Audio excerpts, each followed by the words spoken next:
Je suis né à Nice, au bord de la Méditerranée. À l'âge de 6 ans, ma mère a émigré avec moi en Israël et on est arrivé à la ville périphérique d'Ofakim, où j'ai atterri sans savoir pourquoi j'étais là et pourquoi on était arrivé là. Les autorités de l'immigration nous avaient remis 2 lits, 2 chaises, une table, 2 marmites en aluminium, un bouilloire en aluminium, 2 paires de draps, 2 paires de couvertures. Et par hasard, ils avaient aussi remis une boîte de crayons couleur. Et je disais à ma mère, je m'ennuie. Et ma mère me disait, c'est péché, on ne s'ennuie pas. On n'a pas le droit de s'ennuyer.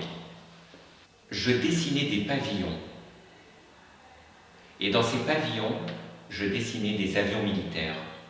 Et je devais répondre à certaines problématiques et à vivre avec des fantômes qu'on m'a transmis.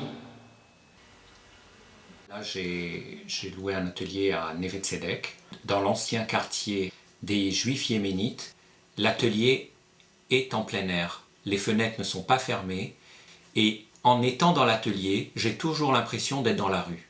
Je l'ai choisi pour cette raison, l'impression d'être dehors. C'est surtout la question du dehors, de ne pas être enfermé par quoi que ce soit. C'est un travail qui est de l'ordre de la rue, de l'extérieur.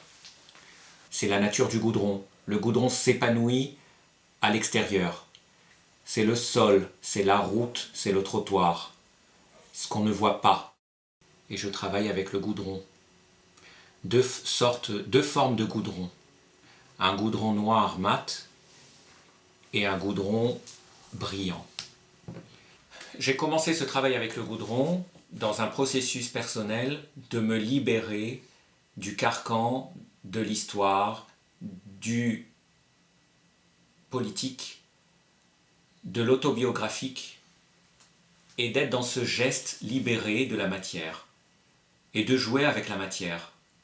Et ça me procure une grande joie au quotidien. Un contact avec la matière qui prend le dessus sur l'intellect, sur la théorie, mais d'être dans le processus au quotidien, de travailler, de me lever le matin, d'aller à l'atelier, de travailler le goudron, quelques jours d'attente, la formation de ce goudron, pour arriver à une forme définitive, concentrée, concrète.